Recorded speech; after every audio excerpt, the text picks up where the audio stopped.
ምግብ በመመገብ ባህሪውን በመቀየር ቆዳችን እንደ ሶይል ወይም ደግሞ አትክልቶች ሲያድጉ ሶይሉ አሲዳማ ወይም ያልተገባ አይነት ባህሪ ዴቨሎፕ ሲያደርግ እዛ የተተከለው ተክል እንደሚቀጭ አቅም እንደሚያጣ ፍሬያማነቱ እንደሚቀንስ ሁሉ የራስ ቅል ቆዳችን ላይ ያለው ቆዳ ባህሪው በሚቀየርበት ሰዓት እዛ ላይ ትክክል ብሎ የሚያድገው ፀጉራችንም መነቃቀል፣ አቅም ማጣት፣ መቅጨጭ ሊያጋጥመው ይችላል።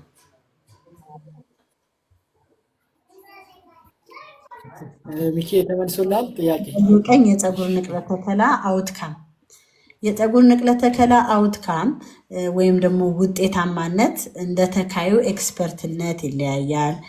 ፕላስ እንደ ችግኝ ነው እላለሁ እኔ። ችግኝ መጀመሪያዎቹ ጥቂት ወራት ላይ በቂ የሆነ እንክብካቤ መኮትኮት፣ ማጠጣት አስፈላጊ ሆኖ ሲገኝ ማዳበሪያ እንዲሁም ሌሎች የሚደረጉ ነገሮችን ስናደርግለት ፍሬያማነቱ እንደሚጨምረው ሁሉ የፀጉር ንቅለ ተከላም ከተደረገ በኋላ አግባብ ያላቸው የማይደረጉ ነገሮችን አለማድረግ እንዲሁም እንክብካቤዎችን በተለየ ሁኔታ በተለይ ለመጀመሪያ 6 ወር ማድረግ እነዚህ ነገሮች በጣም ፀጉር ንቅለ ተከላ አውትካም ላይ ከባድ የሆነ ተጽዕኖ አላቸው። ከዛ ባሻገር የፀጉራችን ባህሪ ለምሳሌ ከርሊ ሄር ያለው ፀጉር እና ከርሊ የሆነ ፀጉር ታይፕ እና ስትሬት ወይም ቀጥ ያለ ፀጉር ያለው ታይፕ አንድ አይነት አውትካም አይኖሩም።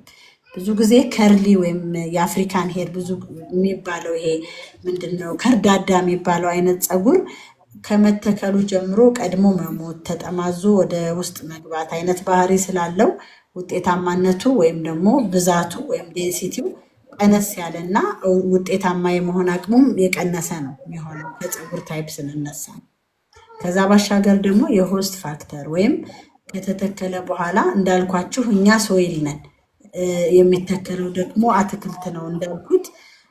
አመጋገባችን፣ የጤናችን ሁኔታ እዛ ኤሪያ ላይ ያለው ማንኛውም አይነት ነገር ፀጉሩ ላይ እንዲያድግም እንዳያድግም ተጽዕኖ ሊኖረው ይችላል። ለምሳሌ የመጀመሪያ 6 ወር አመጋገብ ሂደታችንን በደንብ ፎሎ ማድረግ አለብን።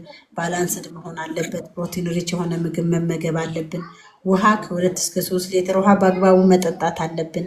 ጤናችንን መጠበቅ አለብን። አልኮሆል ጤናን የሚጎዱ የደም ዝውውርን የሚጎዱ ማንኛውም አይነት ነገሮችን